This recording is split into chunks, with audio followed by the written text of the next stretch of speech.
What did your school waste money on that nobody liked? My college bought a small restaurant out for $1 million to build $1 million brick gate that doesn't close. Mine bought out a shopping center, built a dorm with restaurants no one eats at, and now won't let anyone use it. My university has started a program / coalition / I'm not sure, because they won't talk about it, that is buying up all of the property, bars, next to campus, and is putting in chain retail stores and luxury apartments, thereby destroying the campus atmosphere. Oh, and an F clock tower. While my department and all of the arts and sciences departments are struggling financially. Perhaps needless to say, I almost certainly won't return to continue my education.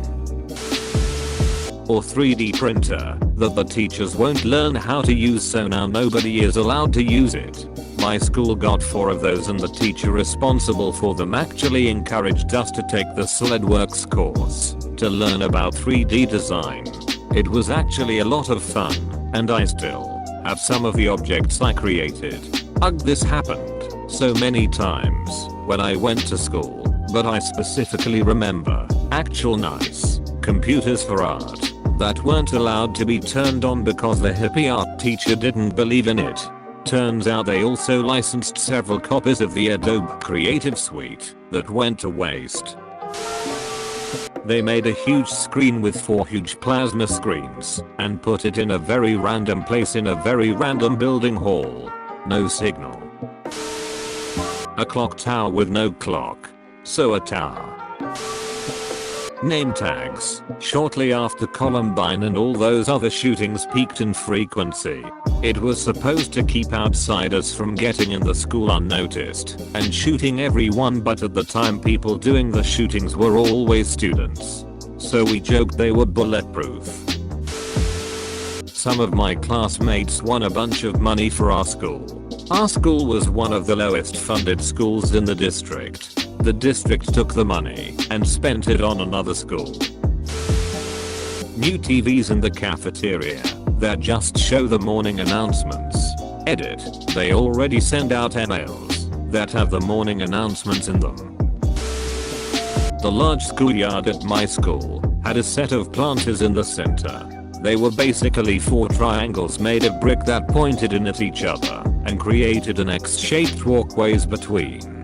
The outside sides had a bench each attached. People would sit and chat to each other on the benches, teachers and students alike. There was very little litter or vandalism. The plants were kinda pretty insofar as any secondary schooler would care to notice.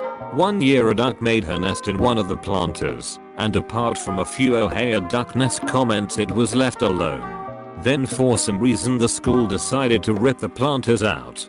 Took them 2/3 of the school year to do it, and blocked off the X walkways so everyone had to crush by on the outside lanes between classes. Everyone was super curious as to what the planters would be replaced by. Turns out, nothing. They simply bricked over the holes left by the planters and left it as a huge empty space. We didn't even get new benches, so no one had anywhere to sit during break.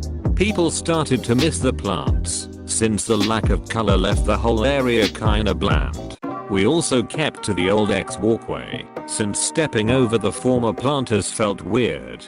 They spent money to deprive students of something nice. iPads for the kindergarten. They were intended to have educational apps on them that kids could play on at indoor recess. Believe it or not, most kindergarteners would rather play on the swings or play with dolls than learn to write their name on an app. No one used them, no one liked them, and they all broke within 2 months. My indoor recess at that age was the whole group using these big puzzle piece foam blocks to build castles and then crawl all over them. We would not have cared about the iPad either. My kindergarten, we were on a mission to dig to the bottom of the sandbox. Edit. We took turns and songs. Was on boys varsity soccer team in high school. New head coach wanted to emphasize more analytical approach, and as such, had Booster Club buy a $10,000 goalpost camera. None of the team liked the idea anyway, especially since the girls soccer team used their money for new jerseys and nicer balls, and they still made it farther in their playoffs than we did almost every year. As it turns out, the coach couldn't figure out how to put the camera together, and we never used it.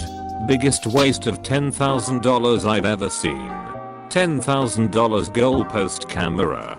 How much of that was a kickback to your coach? Because for a tenth of that I can buy a GoPro and have a custom made cage to protect it. An anatomically ambitious statue of our animal mascot. Trash cans with the school logo on them and banners. They tried hyping us up about new trash cans on the morning show. At my school they took away some of the tables in the cafeteria until we kept it cleaner. We just sat on the floor instead. My high school purchased a vending machine that only contained Swerve. What is Swerve, you ask? Carbonated milk. Why on God's green earth would someone make that? A memorial tree was planted for a girl who was killed right before graduation by her family and friends. The school allowed it, and there was a beautiful Japanese maple tree there for like 10 years. Apparently they just cut it down and had no reason why. Family is pissed. Alumni are pissed. Damn it, Wego. Edit. I found the article. She actually died of rare cancer a year after graduation. The college I work at put a bench in memory of a girl who was raped and killed 200 meters in the woods behind the building. Guess who sits on a bench dedicated to a murdered girl? Exactly, no one. It's also in a prime spot and now they can't move it, or they'd look bad. They should have put a tree like you normally do instead. And then her body was thrown around and set on fire by 4 dumb students who stumbled on it, ruining chances the police could find clues on who killed her. Edit. It was 4 students, not 2.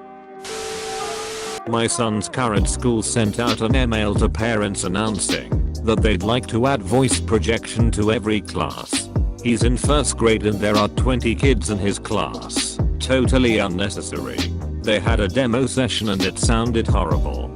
My high school got these midway through my junior year, and they sucked. The range wasn't great, and the receiver in one classroom would pick up the microphone in another, and the battery life was awful, so the teachers rarely used it. The best thing that they were used for was the one time that my teacher noticed a kid in the room across the hall was asleep in class. They were watching a video and the other teacher had stepped out of the room for a moment and walked over to the door so that the other room's receiver would pick up his mic and said wake up, and then closed his door. When I was still a student, my school spent almost $200k to paint the roads outside our school. You read that right. Almost $200,000 of our precious tuition dollars to paint the roads outside blue and yellow. To pour salt on this painful wound. The paint job didn't even make it through winter. So just to reiterate, $200,000 for 3 months of painted road. I think I'm still angry about it. That's gotta be the dumbest one I've read in here. A lot of them are dumb and that money was spent on technology or other things that wouldn't be used, but those at least keep some value after being bought. This is just throwing money away. My high school wasted a ton of money buying 2 golf carts. Their reasoning was it allowed staff to get to any dangerous scenes faster. Except we never had any accidents and they were mostly used for joyrides by the hall monitors. This seems like a shitty idea regardless. Driving golf carts indoors in a school sounds dangerous. One of the 2 middle schools I went to had golf carts, as did my high school, for staff and security only, but it was because both campuses were incredibly large. Our new Slick Willy superintendent insisted on buying an educational product for $500,000 that consisted of software that nobody wanted or could use. It was from his girlfriend. Slick Willy went to jail. What was that educational product? Why was he sent to jail? I'm curious. No one ever knew what the software did.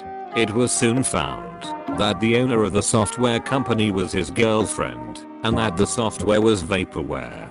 As the investigation unfolded, Slick Willy directed a couple of principals and associated staff to intentionally skip certain kids over grades in which testing was done because they would never pass and would bring the district's ratings down.